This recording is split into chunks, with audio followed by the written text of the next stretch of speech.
Les amis, comment vous allez? J'espère que vous allez bien. La vidéo pour spécial Halloween est un peu en retard, désolé. Je sais que les gens adorent les threads d'horreur et c'est la raison pour laquelle je vais vous raconter deux histoires assez intrigantes, assez badantes. Je sais que les gens adorent ça, je sais que les gens kiffent ça, même moi, j'adore un peu frissonner, un peu être intrigué. Donc c'est ma première vidéo vraiment en thread d'horreur, à part celle qu'on a fait sur le Momo Challenge que j'ai fait il y a 2 ans de cela. Mais là, je vais vous raconter vraiment deux histoires qui peuvent vous arriver et qui peuvent arriver à n'importe qui. On va commencer par la première histoire qui est celle de Brent. Brent est livreur de pizza et un soir, après avoir livré presque toutes ses commandes, il arrive enfin à la dernière. À la dernière, il reçoit l'appel d'un client bizarre, puisque tout simplement, le client a une voix assez grave. Un peu comme s'il a un modificateur de voix. Mais là, Brent, il s'en fait pas plus que ça. Il se dit, en fait, tout simplement, ça doit être une personne qui lui fait une blague. Et en plus, c'est sa dernière commande à livrer et après, il a fini son service. Brent passe la commande au cuisinier et pendant ce temps-là, essaie de localiser l'endroit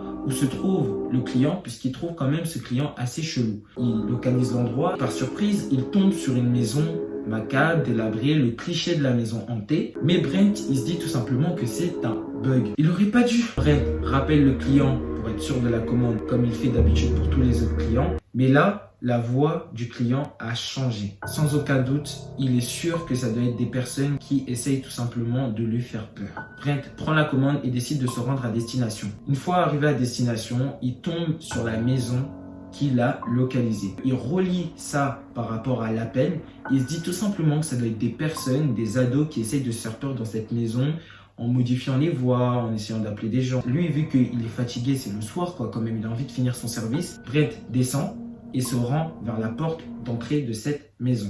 Une fois arrivé vers celle-ci, il toque, mais là, aucune réponse. À ce moment-là, Brent décide de sortir son téléphone et d'appeler le client, mais là, toujours aucune réponse. Au lieu de laisser la commande devant la porte, il fait une erreur malheureusement qui sera vitale pour la suite de l'histoire, puisqu'il va rentrer vu que la porte est ouverte. Et comme je vous l'ai dit, la raison de ça, c'est que la maison est assez abîmée, fragile.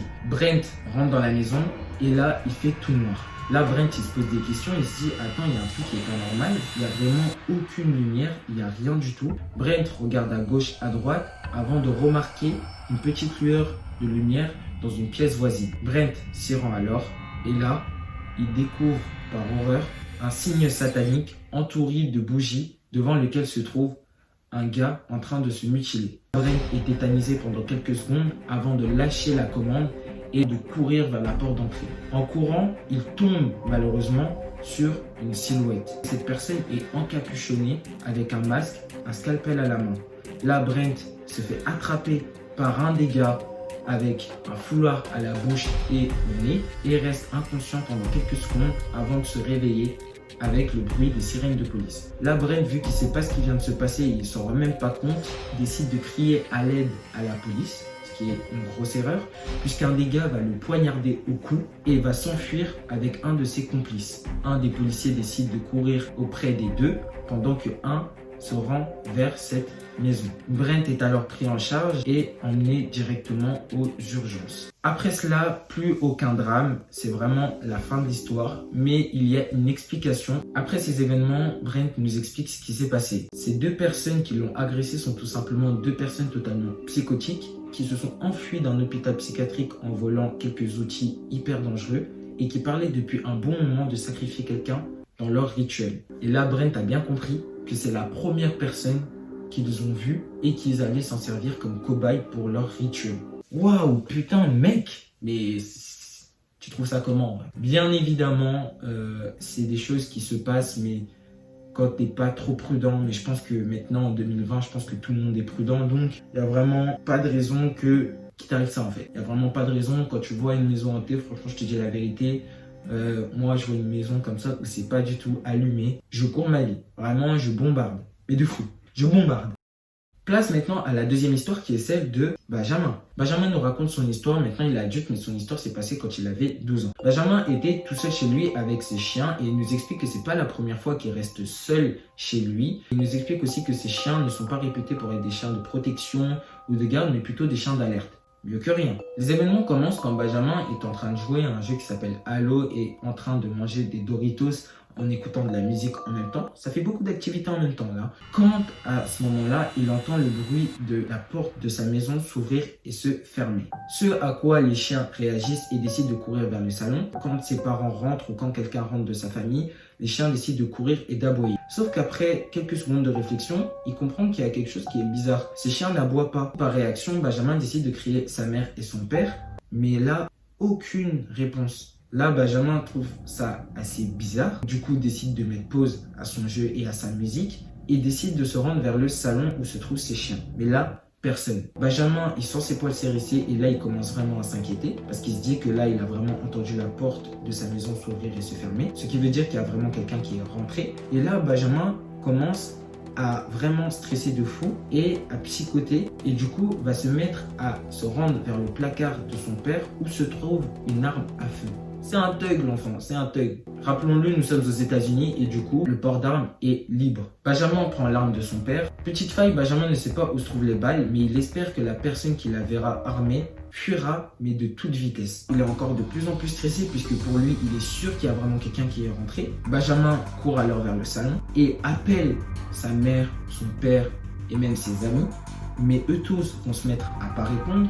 Benjamin se met alors à appeler vraiment le 911. Très bonne idée Benjamin. Et par chance, l'opérateur décroche. L'opérateur lui dit de rester calme, qu'il envoie des renforts le plus rapidement possible et qu'il reste en ligne avec lui, comme ça il sera moins inquiet. Malgré ça, Benjamin pointe l'arme vers les pièces voisines en essayant de dissuader la personne qui essayerait de le menacer ou de l'agresser d'un coup instantanément. Benjamin pleure et vraiment mal parce que pour lui, il sait vraiment qu'il y a quelqu'un et il essaye de regarder avec ses chiens s'il y a quelqu'un dans le couloir puisqu'il y a un couloir vers la porte d'entrée qui est hyper long. Il suppose donc que la personne qui serait rentrée essaierait de l'attendre au bout du couloir. Mais à ce moment-là, la porte d'entrée s'ouvre et Benjamin aperçoit ses parents. Benjamin se met à sauter sur ses parents et à expliquer la situation. Après quoi, le père va prendre lui aussi une arme à feu. Décidément, le père a beaucoup d'armes et va s'aventurer avec son fils à la conquête d'une personne qui pourrait être potentiellement dans la maison. Après quelques minutes de recherche, la police arrive enfin et la famille explique la situation aux policiers. Et les policiers décident d'analyser toutes les pièces, d'aller chercher s'il y a vraiment quelqu'un caché partout. Et là, personne. Benjamin, il est moins inquiet parce qu'il se dit, là c'est la police quand même. Si la police c'est des professionnels, ils peuvent voir s'il y a vraiment quelque chose qui ne va pas que nous, on ne peut pas voir. Donc s'ils disent qu'il n'y a personne, c'est qu'il n'y a vraiment personne. Mais les policiers leur expliquent quelque chose. Ils leur disent que pendant un moment, il y a des personnes qui se sont plaintes de certaines personnes qui essayent de rentrer dans les maisons pour voler des choses. Et que là, en l'occurrence, ça devait être des personnes qui ont attendu que les propriétaires partent pour essayer de vérifier si la porte d'entrée était ouverte pour pouvoir rentrer et voler tous les objets de valeur qu'il y a à l'intérieur de cette maison. Mais que du coup, en entendant que Benjamin était à la maison, ils ont décidé de faire demi-tour et de bombarder leur vie. Mais il y a quelque chose qui interpelle toujours Benjamin. Si vraiment la personne était rentrée et avait fui, il aurait entendu la porte 2 fois s'ouvrir et 2 fois se fermer. Mais que là, en l'occurrence, il l'a entendu s'ouvrir qu'une fois et se fermer qu'une fois. Et Benjamin se pose toujours la question de savoir qui était là, qui a ouvert la porte. Et Benjamin se pose toujours la question aujourd'hui. Bon, écoutez les amis, ce thread était kiffant pour moi, j'ai bien aimé. Je sais pas si vous avez aimé. Je vais sortir plein de vidéos comme ça. Vous voyez, j'ai même mis le t-shirt pour spécial thread horreur. Et je sais que les gens kiffent pas mal. Là, c'était pas trop des histoires hyper inquiétantes, mais c'était plus des histoires intrigantes, des histoires dans lesquelles vous pourrez y être amené à vivre, dans lesquelles vous pourrez vous situer. Et honnêtement, pour moi, c'est vraiment kiffant de vous raconter des histoires. Et je sais que les gens kiffent ça en général. Donc, je continuerai à faire des vidéos comme ça. Ça sera excellent. Je crois même que je vais faire que ça pendant une période. Donc, les amis, je vous fais de gros bisous. Faut vraiment que j'arrête de taper des mains. Cette phrase, je l'ai dit des milliers de fois et j'arrête pas de faire ça, j'arrête pas de taper des mains. C'est vraiment hyper chiant. Je fais chier. Dites-le moi en commentaire si je fais chier. Dites-le moi en message. Bon, sur ce, les amis, je vous fais de gros bisous, la team. J'ai tourné 1 heure là, ça va faire 20 minutes, 10 minutes pour vous. Bisous, les amis.